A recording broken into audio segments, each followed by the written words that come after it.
Happy New Year! Welcome back. I hope you had a good holiday wherever you were. I had a good holiday on the West Coast out here and had a nice time. And actually, after Christmas, we went to the far west coast of the island and did some surfing for a few days, which was awesome. Super cold. If you can imagine, the ocean was 10 degrees Celsius. So that is very cold by anyone's estimations.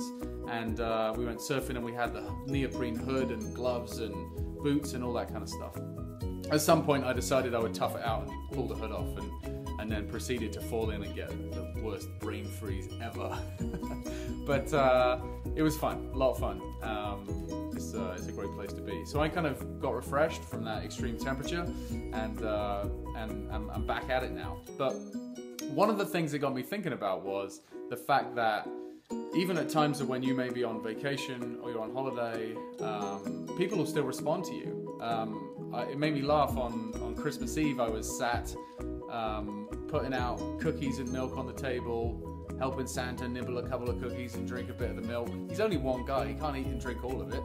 And I had Love Actually on the TV. You know, it was a nice evening, and my phone started buzzing from students who wanted to find out how much room we had available and how long a lease do we want, and you know, do we have any availability in these houses, etc. I did my usual thing and put out my canned responses the next morning. But what it made me think about was that one of the things that I did a while ago was segment my real life and my real estate life, and they kind of blend together a lot of the time. But there's a couple of things that you can segment to give yourself some sanity if things are getting busy.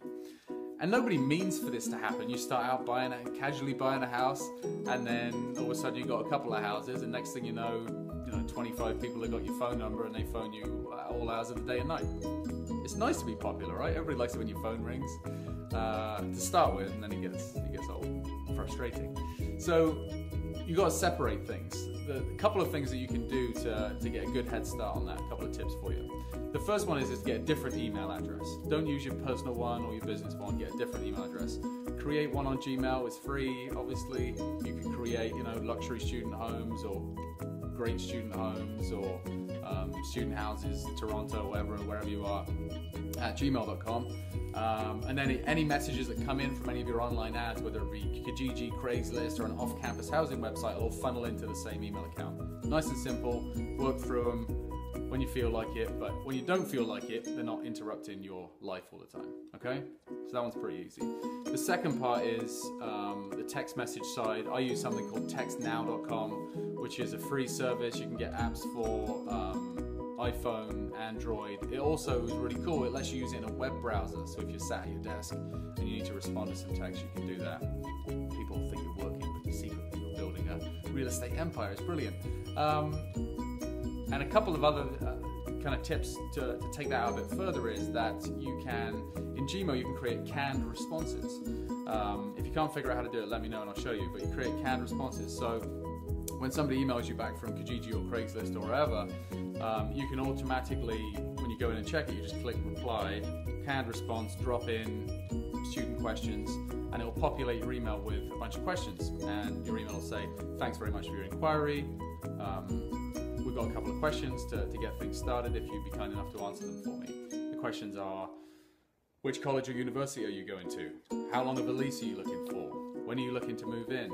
Those are the sorts of things that you can put in there, and any other pertinent information that you need answered. And it means you could also put in there, for instance, can you please let us know what days and times you're available for showings?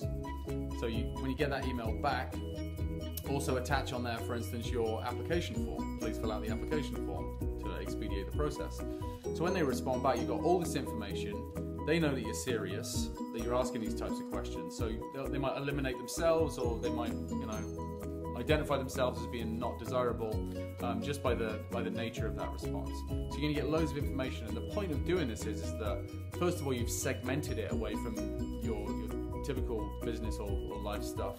But the second part is that you can be really efficient with your responses. You don't have to sit there for hours. You just hit reply, populate, boom, there you go. Walk away. Next day you come back, check all the responses, set up the showings or whatever it is. You got to respond quickly because people want to move forward, especially the millennial generation that we're working with, right?